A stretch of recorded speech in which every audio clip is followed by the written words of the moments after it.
Selling America is Rich Devos' testament to free enterprise.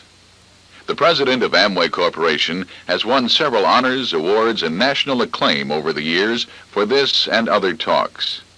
This particular presentation of Selling America was given to 1,800 young people at the National Junior Achievers Conference. Here is Rich Devos, Selling America.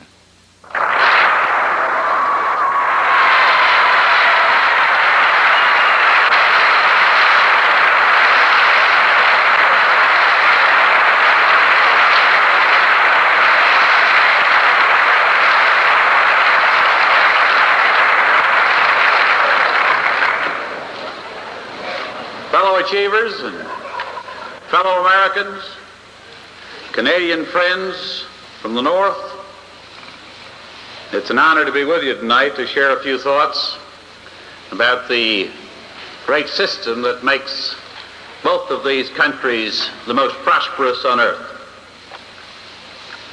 Before, however, I build you up too much, because you see you are the tops in junior achievement.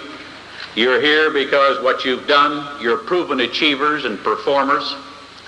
I would like to give you a little quiz. And it goes like this. What I want to know is, before you go out to rebuild the world, have you learned how to clean up your bedroom? Now, is that a bad question? I don't know.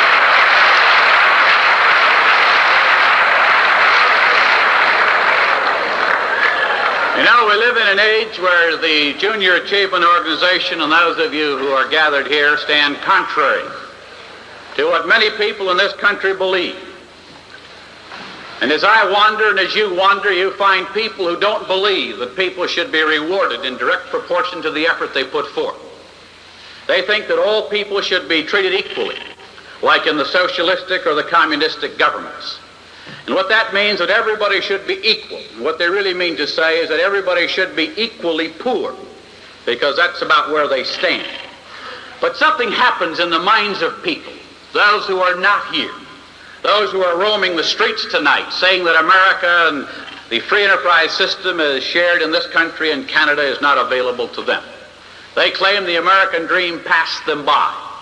But something happened in their attitude, that they were never exposed to find out how great this system really is. And so it is exciting to be here, but I have a couple of little one-liners, we call them, from people who have applied for welfare. And you've got to understand something of their attitude. And so here's a gal, and she writes to the welfare department, and she's writing for her neighbor. And she says, Mrs. Jones has not had any clothes for a year, and has been visited regularly by the clergy. Now, the next lady writes. She says, I cannot get sick pay. I have 6 children. Can you tell why? And the next lady says, this is my 8th child. What are you going to do about it? Now, here's a state of mind which says, what are you going to do about my problem? What are you going to do to help me? Implying here that there's nothing she can do to help herself. And another lady says, unless I get my husband's money pretty soon, I will be forced to lead an immortal life. And apparently that's her only out. Another one says, you have changed my little boy to a girl. Will this make a difference? I hope so. I really do. Now, this is an attitude, isn't it, on the part of people? Blaming somebody else for their plight. I appreciate the efforts of government to solve people's poverty problem, but I cannot tolerate their constant complaint that it's somebody else's problem that put them there. I believe enough in our system that I maintain anybody who wants to and is willing to put forth the effort can solve their own poverty problem. I think being poor is something many people do.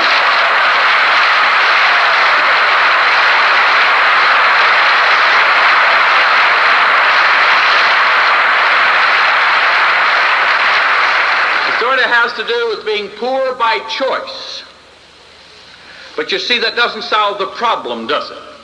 Because somebody, somewhere, has got to reach that person or those persons, millions of them. Because they don't know, they don't realize that it can change their life if they'll but look at the opportunity in a new perspective. But you see, the thing we project, the attitude we show, has as much to do with it as anything. And so I want to talk to you about selling America. And I include the Canadians because I maintain you are Americans because we all live on the North American continent. And we share a common system.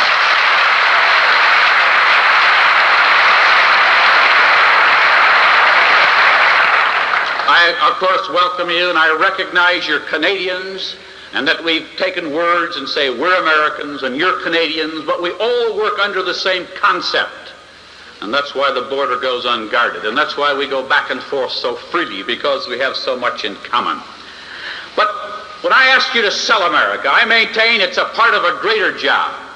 I want you to go out from this place to be successful. I want you to achieve. I want you to use the talents God has given so you can make a contribution.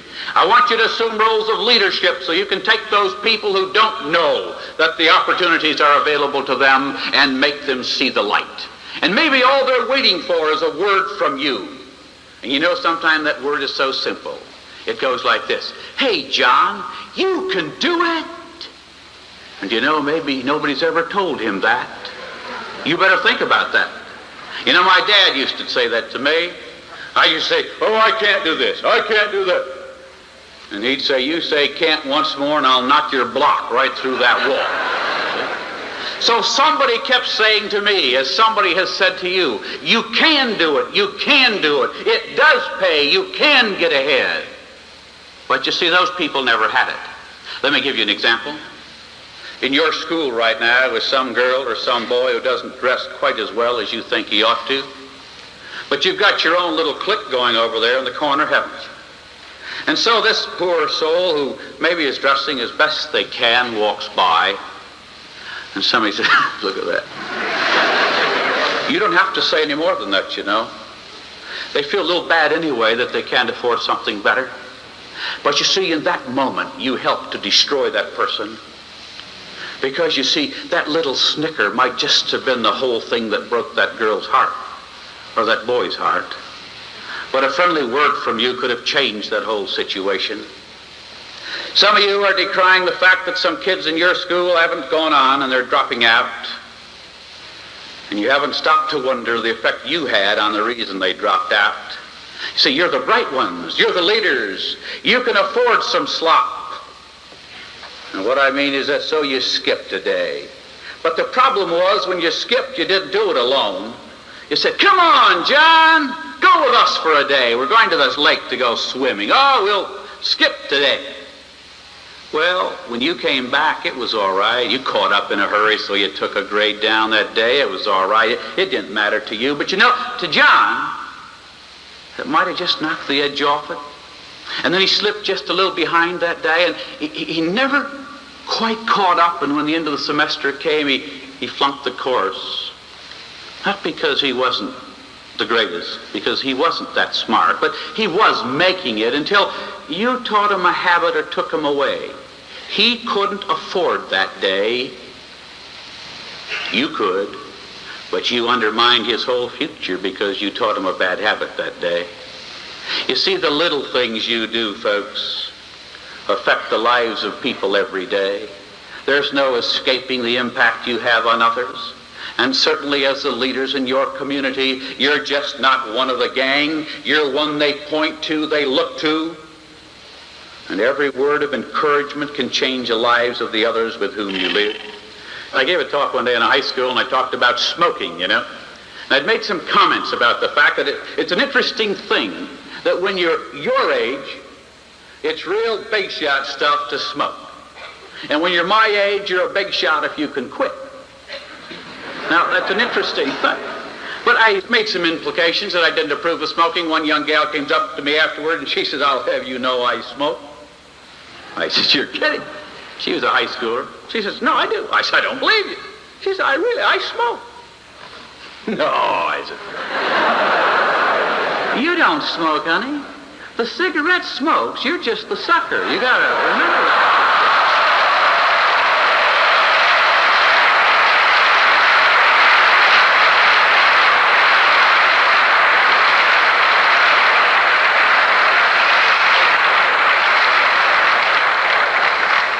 I mentioned to the fact that you're the leader, you're the comer, you're the goer, you're the achiever. And as such, others will follow you. But as you progress and as you assume your roles of leadership and as you excel, I want you to remember something. That one of the greatest problems we've got to America today, outside the racial strife that's going on and we all deplore, is the equal respect for each other. And one of the things any minority group is seeking is just respect me for what I am. Don't give me any favors. I'm not asking for that. Most of them aren't asking for that. They're just asking for equal respect and equal opportunity, and it's all of us that are going to change that. That won't happen by accident. But you see, I see it happening between groups of people, between classes of people as well as groups and racial groups. And so the man said, well, I went to college. Well, that's all right. I hope you all go to college. I hope you all graduate. But you know, about half the kids coming out of school aren't going to go to college. And although you may have a greater responsibility because you have greater talent, as a man or a woman, you're not necessarily better than the one who didn't. I want you to remember that. I want you to remember that the next time that fella comes by who picks up the garbage at your house, he's a fellow American who's using his talent to do what he can do, that he too is a part of the great mainstream of American life. I had an interesting experience because I like garbage men. Wouldn't believe that. Yeah, you can tell it. I'll tell you that. But I went out for 4 weeks in a row. This fella comes by at 6:30 in the morning because I wanted to meet him. I said, hi, how are you this morning? Just came out to tell you I appreciate your coming. He looked at me and he says, are you just getting up or are you just coming in? Wasn't sure. I said, no, I just came out to say hello. I said, appreciate you coming by. Now, if you don't think you appreciate his coming by, you just let him skip you a couple times. And you'll find out how important he is in your life. And you know, about the fourth time I went out there, I said, I just come out and say hello again. I said, I really mean it. I appreciate your coming. Do you realize how important the work is that you do? What it does for the sanitation of this community? How it protects the health and welfare of all the people? He says, well, I'll be damned.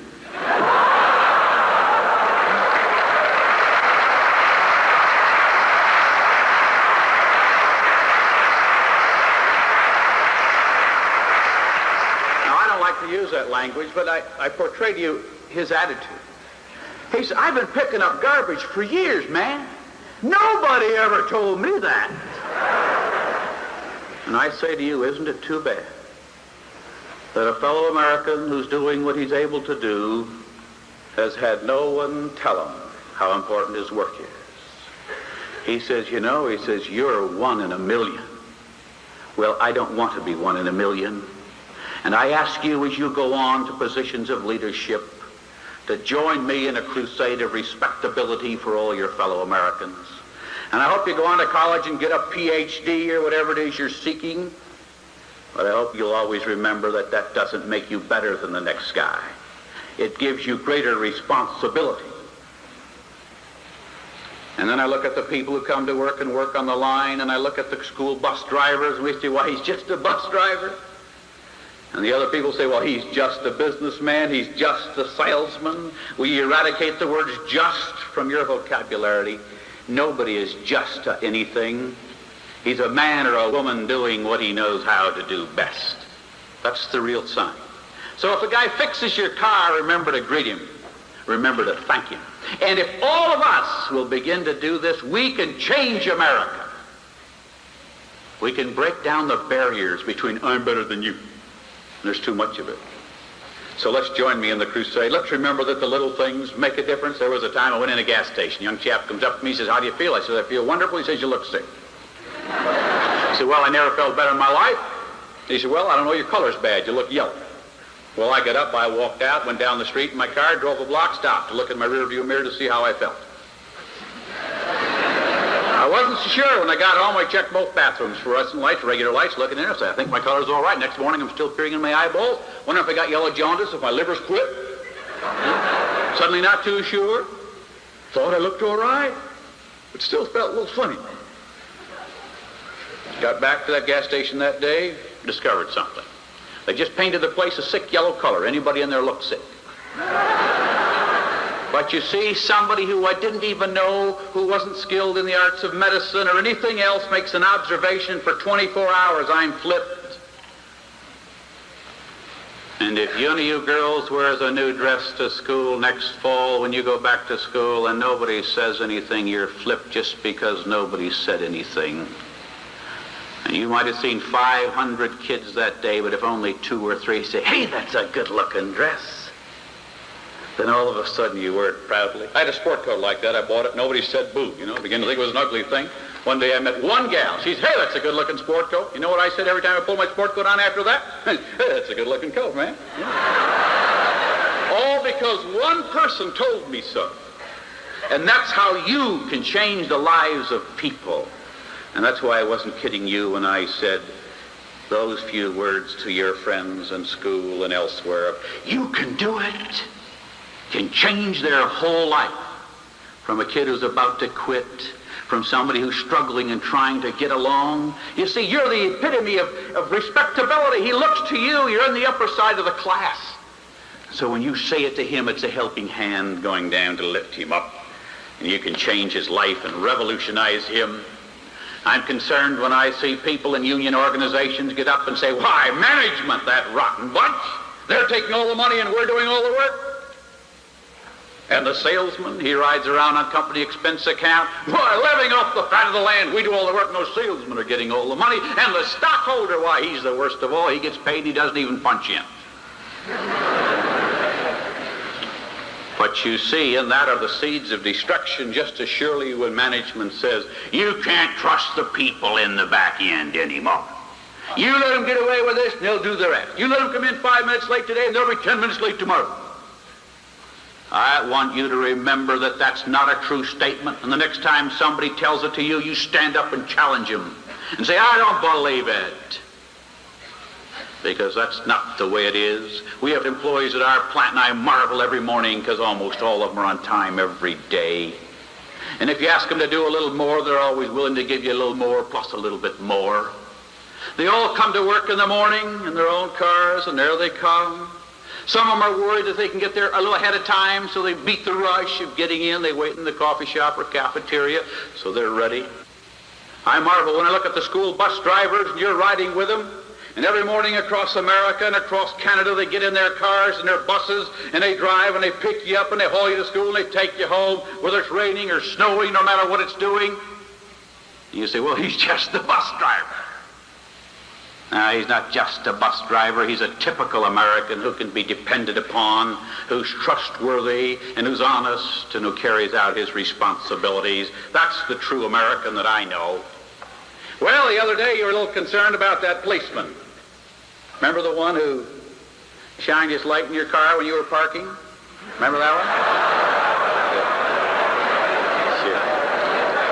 That's the same one that you yelled for when you heard some noise in the backyard 2 nights later. And then you couldn't wait to see that light from that same policeman. Because he was there to help you again. Remember when you sat together and said, yeah.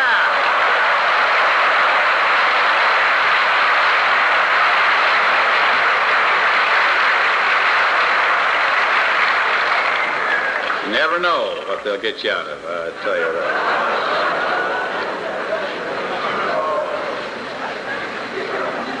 And you know, last time you sat around, you got to kibitzing a little bit, and you said, why, that cop stopped me, he's only doing 30 and 25 mile an hour or so. And somebody said, yeah, I had the same experience. And somebody else said, do you realize what he did to me? And all I want to do is hear one of you say, yes, he stopped us from committing murder. He stopped us from more lawlessness. That's what he did. Because you see, every time you sit around in a bull session and somebody condemns the policeman and somebody else says, yeah, he stopped me too, all you do is begin to undermine the basic forces of this country. You just keep eroding away at them. You just keep undermining the system, don't you? Because you join in the old pastime of running down groups of people. To the adults, I always talk to them about PTAs. You know, you sit in the PTA meeting, somebody says, why do you know that teacher hit my little Johnny on the knuckles with a ruler? I said, well, if I know the teacher and I know your Johnny, she should have hit him over the head with a baseball bat.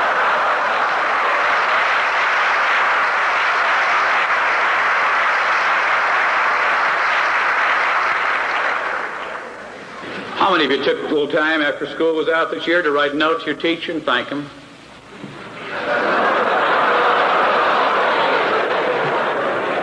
Well, if you knew how to spell anyway, that might have been right. Didn't think of it, did you? You should have.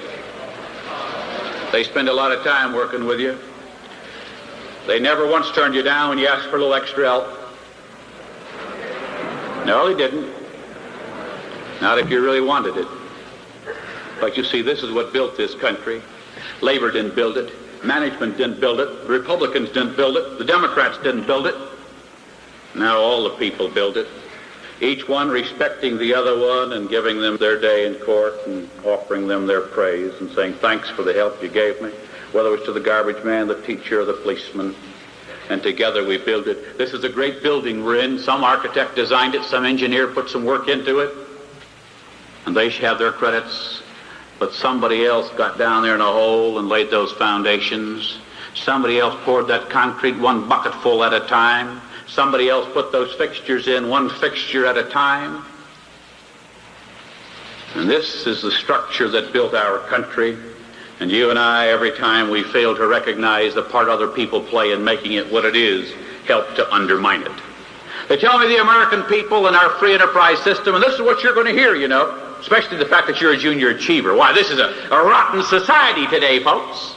Did you know that? That dog-eat-dog free enterprise system, why, that's out of date. This is the age of socialism.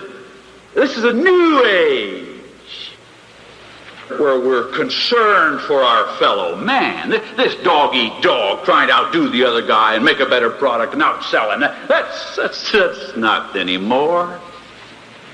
That's what millions are saying in this country, aren't they?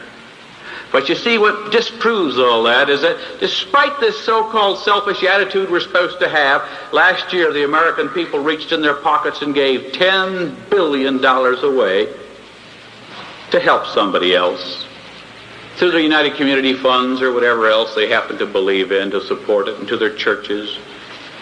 And I never heard anybody yet complain if it really helps somebody else to see a new day, if it helps somebody else make some progress. No, you see, the average American that I know is concerned for the welfare of his fellow Americans. And he works towards that end, and he gives to the causes that will help them. And so the next time somebody tells you our system is not conscious of the welfare of others, then you remind them that it's more conscious of it than any other group of people on earth. I don't find any Red Cross or United Community Fund campaigns going on behind the Iron Curtain these days. I don't see them enjoying the things we have, and neither do you. Don't tell me our system's out of date. It was never more in date. When they talk to you about the great things of this land, I couldn't help but think the other night when I was in Los Angeles waiting for a flight back to Chicago, I watched people coming in and going, you know, they're coming in from Hawaii. I like to watch the flights from Hawaii because those are always champagne flights, and the people sort of roll in off the ramp when they come in off those deals. But, you know, there wasn't a policeman around saying, hey, Mac, where are you going? He said, I'm going to Honolulu. Well, he says, who says you can go? He says, I says I can go. You know, that's all you have to have. I said I wanted to go. And so you go. It's not that way in most parts of the world. They talk a great deal about when the first jet started to travel. You know what the problem was? They were worried about filling all the seats. And you know the problem today, they can't get the airplanes in the air fast enough. This is the rewards of our system. Look at the highways, look at the factories. People told us you could never start a business of your own, but we started one in our basement. I don't want to give a commercial, but you see, there's people who ride by our plant in Ada, Michigan every day. You know what they say? You can't start a business anymore today. Why, you know the red tape and the government interference and all the problems of labor and you just can't do it. Well, we did it. And we sold free enterprise. It's in our name. And we built it in because we believed then, and we believe more so now, that the average person in this country would far rather put forth some extra effort to get ahead than to sit home and wait for somebody from the government to hand them a handout. And we've proven it.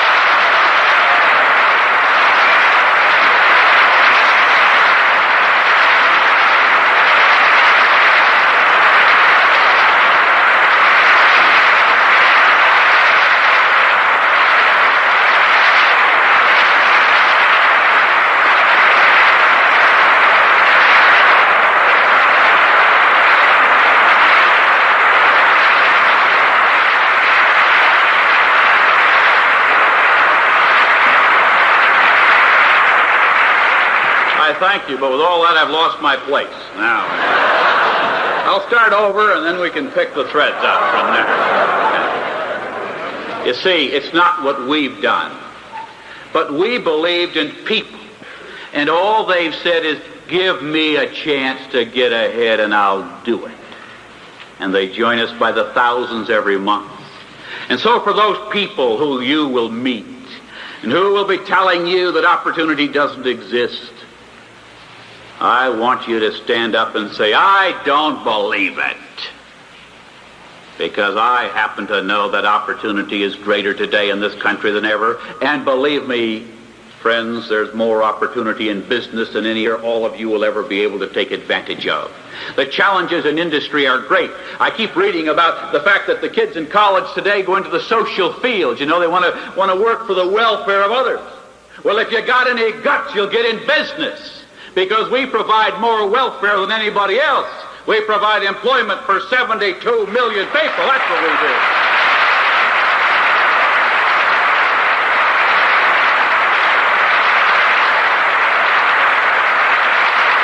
And you see, all these people who are talking about trying to help somebody else are only doing it because they don't have the guts to face the real challenge, which is taking on somebody else. And so they run around paying patty cake and say, well, I'll hold your hand, I'll help you. Help you nothing, give him a job. That's what'll help him the most.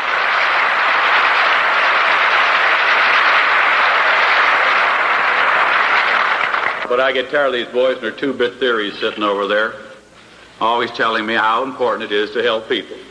You know, and telling these kids it's all just the love of somebody else. Well, you better love them or you won't help them. But I'll tell you, you can help a lot more people our way than you can their way. We sell, you know what? Soap. And you know what they say? What? Didn't you ever hear of Lever Brothers? Did you ever hear of blue cheer, green cheer, brown cheer, no cheer, does, doesn't, didn't, wouldn't, shouldn't, could, you name it. Now, you talk about free enterprise. And that's why we have the greatest standard of living the world has ever known. Let me give you a few comparisons between Russia and the United States, because I hear more and more people tell me that our way is out of date. It's an interesting thing. If we're going to enjoy what they have in Soviet Russia, you know what we're going to have to do?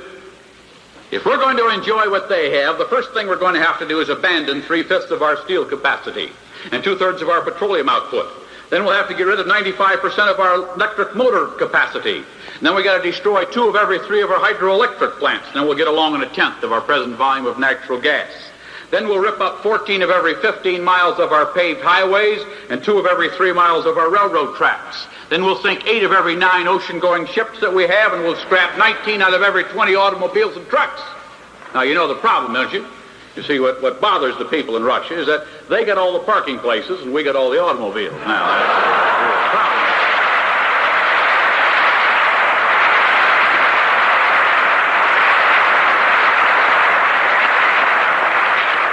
Now, the next thing we're going to do is we're going to cut our living standard by 3/4. We're going to destroy 40 million television sets. Wouldn't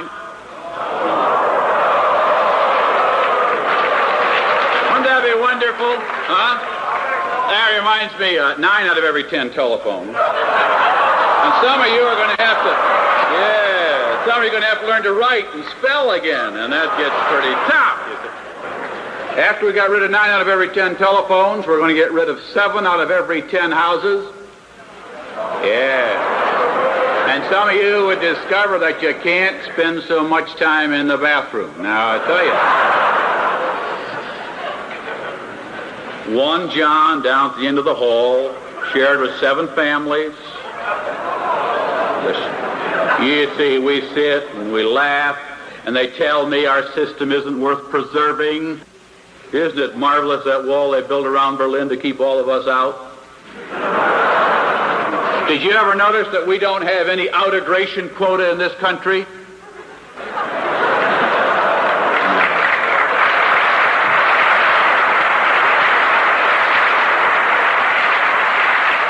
Anybody is free to leave, but they don't want to. Well, after we get rid of those houses and telephones, then to keep up with them, we'll put 60 million people back on the farm. On the farm, to try and grow enough food. Most of you wouldn't be wondering about what you're going to do when you get out of school. That would have already been predetermined by the government, and most of you would already be back on the farm, and they still can't raise enough food to feed their own people. And yet I read about these boys, and they're telling me that system's a wonderful one. And somebody says, your theories are all wrong, and all I can say to the boys with the theories is, friend, I'm not talking theory. I had the privilege of having dinner this evening with Mr. Mosler. Mr. Hardenbrook, and Mr. Mosler was telling me some boys in college challenged him and says, Mr. Mosler, you're out of date. What you're telling me is theory. And Mr. Mosler said, I'm not telling you theory, friend. I'm telling you performance figures from a businessman. Those boys who were writing those books over in college, they got the theory. I got the facts. And what I've been giving you is facts. The United States of America, and I don't have the figures on Canada or I'd share them, but they apply equally because we've checked them out, and the performance of the Canadian people is just the same as it is here. But the figures for this country show that the United States has 6% of the world's population. We occupy 7% of its land surface. However, we own 71% of the world's automobiles, 56% of its telephones, 50% of the radios, 29% of the railroads, and 83% of all the television sets.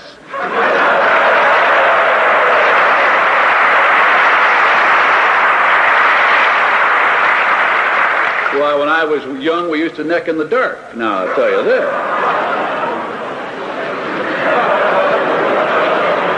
You might like to know that people of the United States own 90% of the world's bathtubs, too. This country produces 59% of the world's steel, 46% of its electric power, 50% of the oil, 56% of the corn, 42% of the cotton, 33% of the coal, 31% of the copper, 38% of the iron, and 44% of all the manufactured goods in the world is made by 6%.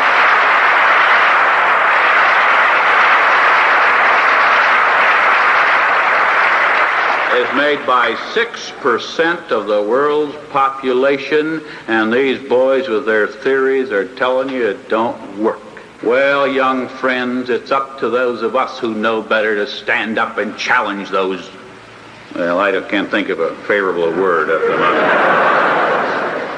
But you see, if we don't challenge them, they'll take the day. I was in a barber shop a while back. A fella came in, obviously worked on the railroad, sat down, and the first thing he did start grumbling. He grumbled about the railroad. He grumbled about his working conditions. Said, why, it's too bad they make me work overtime. They pay me too much. And they don't do this. They don't do that. Oh, on and on. Oh, yeah, they paid him too much because, you see, he didn't want to work that hard. He couldn't stand the overtime. Well, I know he wanted to go home. And so everything was wrong. Finally, he says, the government ought to take over the railroad.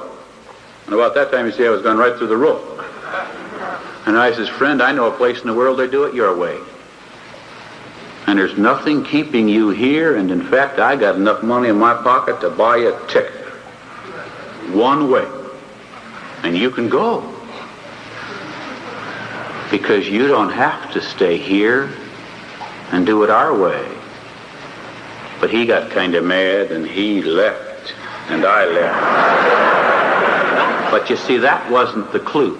What I'm trying to say to you is this, that every time he comes in the barber shop now, He does it differently. See, before this, always when he came in, he grumbled about how rotten our society was and our system was. But now they tell me when he comes in, he sits down and he looks around. He's afraid I might be there again. But the core of this, and the problem is this, that he'd been coming to that barber shop for years and nobody challenged him. You see, he kept downgrading America every time he came in, and he got away with it. And if you say something long enough, pretty soon you begin to believe it, and pretty soon you think everybody believes it. And pretty soon you've dug your own grave, only because a few of us didn't stand up and say, "Hey, Mac, it's not that way." Let me tell you about how great it is in America. Let me tell you how great it is to be a Canadian. Until we start to do that, we too will contribute to our own demise.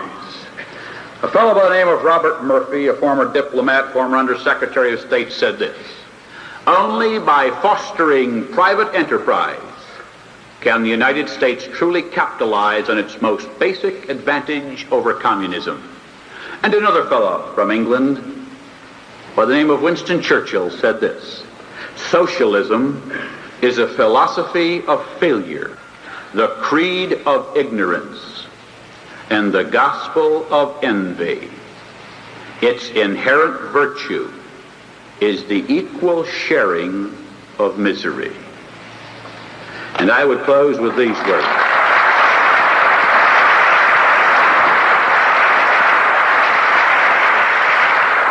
That to me, the strength of our system doesn't necessarily lie in the free enterprise system, but it lies in the fact that we have always had mutual respect for each other, and we will be no greater than that respect.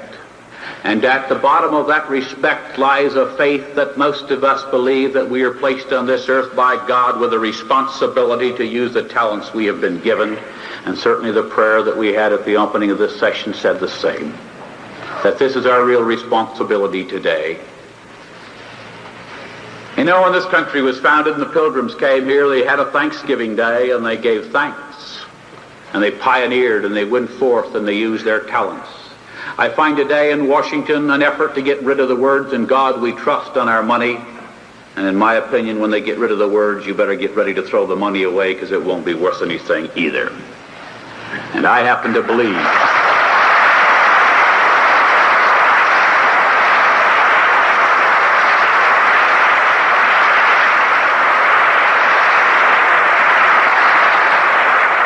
just as surely as I stand up for our system, I stand up for my religious beliefs.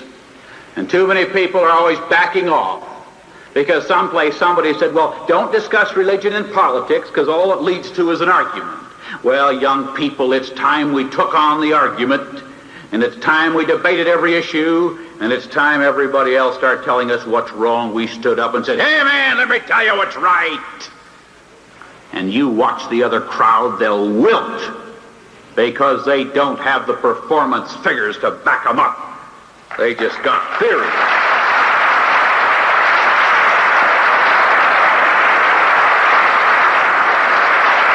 And when somebody tells me our system's out of date, I ask them how many people from the free world were shot climbing into Berlin on the other side. And they asked how many tunnels were dug from this side. And what's happened is that the rest of the world is in one big prison camp, trying to escape to the freedoms that we enjoy. And you and I better shout about it. And whenever anybody will tell you it ain't so, you tell them it is. We believe, and have always believed in this country, that man was created in the image of God, that he was given talents and responsibilities and was instructed to use them to make this world a better place in which to live.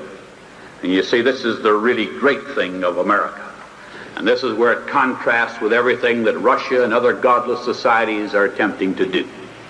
Because you see, at heart, we believe that man was created and that in him is a living spirit, that he's not just a bunch of dirt and clay put together for a few years until we bury him, but that he has greater depth and greater responsibility than that.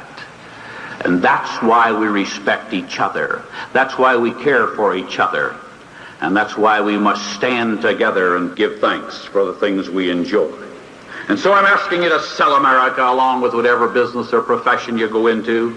I want to remind you of your position of responsibility as a leader, because that you are. You've proven it by coming here. But remember to extend that greeting and that friendly hand to all your fellow Americans and your fellow Canadians, because they too were created in the image of God. And with your respectability, regardless of where they come from or their color or their economic station, we'll go together as a united people, building a country that can go on and on with the blessings of God. Let me close with these words, and they are taken from Thomas Wolfe. And he said this: "So then, to every man his chance, to every man regardless of his birth, his shining golden opportunity.